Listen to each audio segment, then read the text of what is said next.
There's so much to see in the mortal world, but there are ties between it and, unfortunately, inevitable other dimensions. He started without looking at me. Then he carried on, his voice having an undertone of wariness. Be kind to the ocean. Treat it as if it were your closest friend, and you were right beside them on their dying bed. Be gentle when its waves roll by. Have fun in them. Don't swim too fast. It'll assume you want to play a game that you don't want to know of. Don't throw things.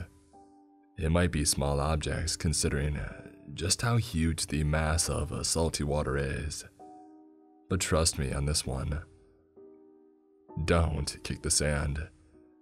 You don't want to disturb the beings that find comfort just a short distance from the surface. Give it back its seashells. Only some humans know why, and the ocean was merciful enough to let them survive. Talk to it. God knows how lonely it gets being trapped in constantly drowning. You might just let at least one spirit free. Don't steal from it more than it gives. Who told you that it was okay to be that selfish in the first place? Of course, the only exception are pebbles. Take only one every single time that you stay. The ocean might find you rude if you don't, and it'll mistreat you next time, unless you go further out to its deeper waters. Then you pray.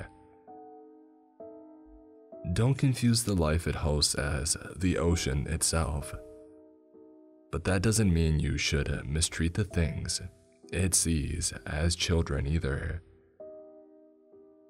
If you follow all the rules thoroughly, you'll receive treasures further in your time here. Treasures that aren't material, just like the ocean, even if there aren't any obvious connections.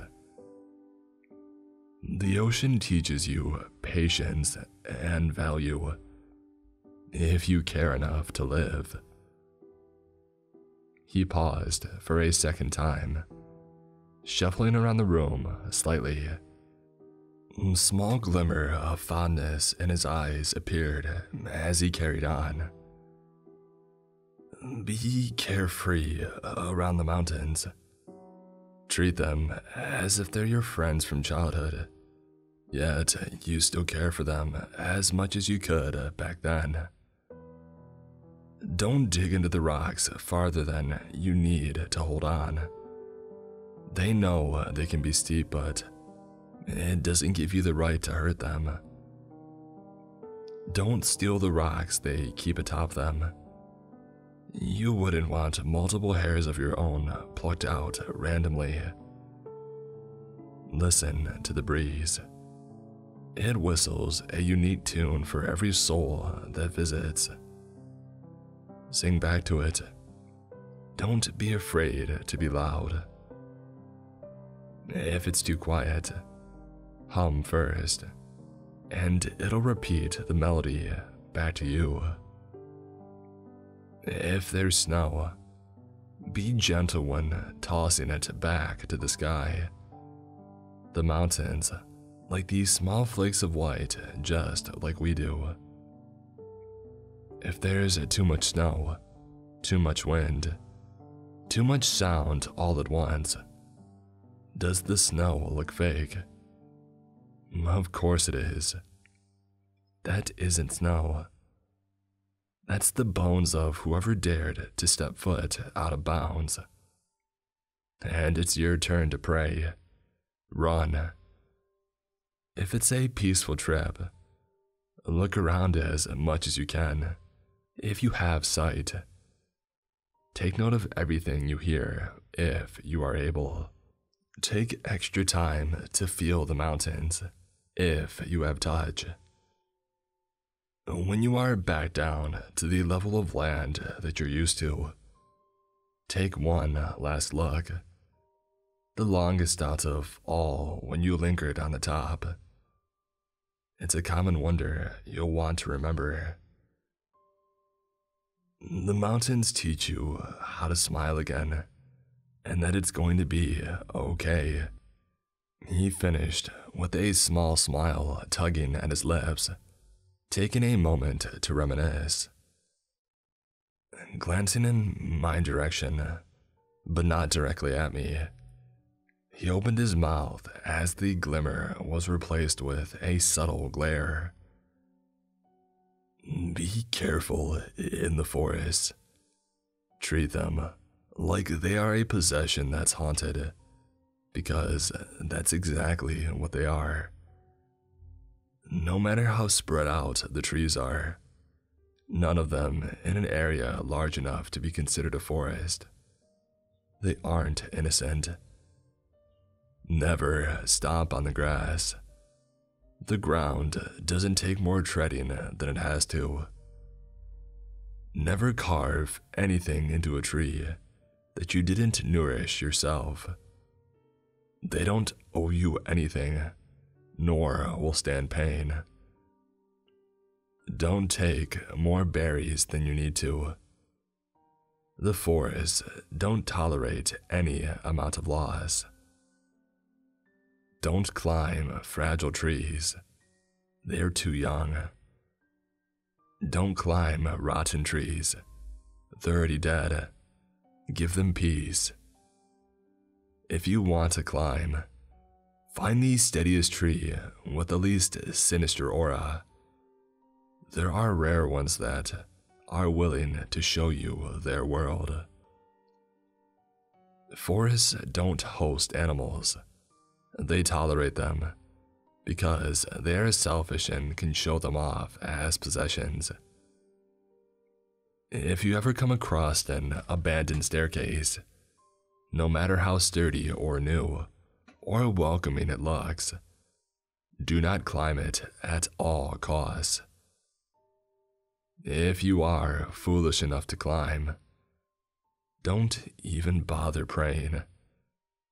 When you are out of the forest, don't look back, but kneel and bow with your eyes closed in front of you. After that, run. The creatures don't play games. The forest teaches you caution and mindfulness, if you have good wit. He let out a long sigh, as if just forming these sounds to communicate the rules were causing him great pain. Taking a step forward and reclaiming his smile, his tone returned back to normal with hints of glee.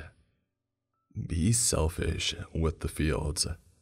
Treat them however you want, but even they have their limits. If the first place you visit are the fields, there's a much more limited amount that you can take. Admire the flowers, but take no more than 3. Sing to the open area, no matter who you are. It gains trust in giving attention. But don't have a clearly awful or too prideful attitude. The fields are closed beings with swamps, and no mortal understands how easy it is to shapeshift to things another thing is close with. But if you visited all the places I mentioned before, and in order, the field already knows who you are. And then you're free to take a bouquet of flowers. Make sure to give it to the person nearest and dearest to you, which should be yourself. Pet the small black cat that will appear seemingly out of nowhere. Shower it with attention, and it'll give you the best feeling of love if you were ever heartbroken. Perform anything you want. Let all your feelings out. Scream even. The field's treasure being trusted enough for them to be able to see your vulnerability, and they would never tell a single other soul. The clouds might even form unknown beauty if you're truly special. When it's time for your departure, say your goodbyes out loud and compliment them on any feature. The fields teach you healthy amounts of selfishness and expression, if you're brave enough. He pondered for a moment, wondering about what to mention next, and waved a hand dismissively, more to himself than me wanting to ask something, as he had talked once more. Be open-minded with old villages. Treat them like an old veteran from the war. You never know what they've witnessed without being able to speak. Now, don't bother visiting every single house. That's just pointless. But do visit the library if there is one. The village needs to let out its knowledge of events in one way or another. Read any book, and it's encouraged to take at least 2. Be sure to read them back home. Learn the song of the village houses. You can hear the rhythm in how the natives work, the beat in how the natives talk, the melody in which the old lady hums. Don't be loud at any point, unless there's an emergency, which can result in the death of every soul living there. The peace will be disturbed when you come, so leave as quickly as possible.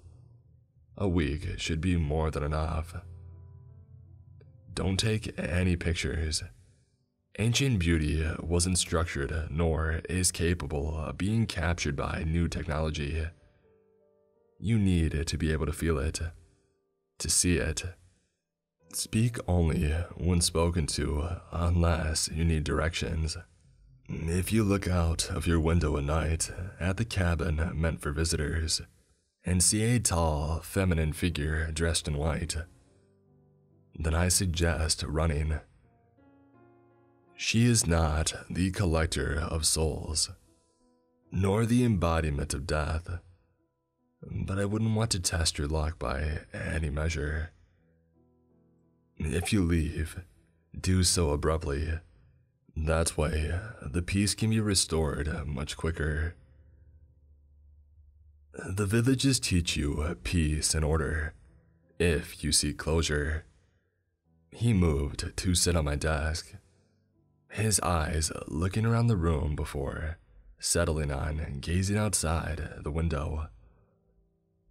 The lights from outside captured his inky hair in an array of colors. His eyes darkened. His speech was more hurried, a light snarl fighting to make itself present. Lastly, the city. Your home.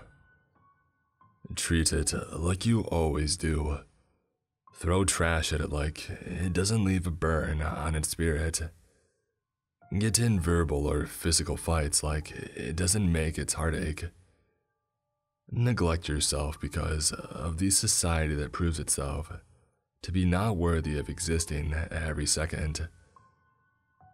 Feel sorry for the people outside, even though you know you can do something to help. Get wasted to forget a precious understanding of the world because you think you can't handle the negativity. He stopped himself, choking back his tears, but couldn't bring himself to look at me properly just yet. His voice came out as more of a whisper, some of his calmness returning. I couldn't tell you that was sarcasm fueled by anger and frustration that I couldn't help you before this. Then, check how much common sense you have. He took another deep breath in, taking his time to stand up, then to walk to me, then to lean down, and then to take my hands, holding them with care I hadn't felt before. His voice filled the room a final time. I know I should have come to the rescue earlier, to explain all of this more thoroughly, to warn you better. His voice thinned and quieted. So, just do me this one favor for now. The silence following the statement sent chills up my back. I had so many thoughts to organize and more ideas pouring in by the millisecond on what his favor was. But they were cut off by 4 very, very simple words. Don't look behind you.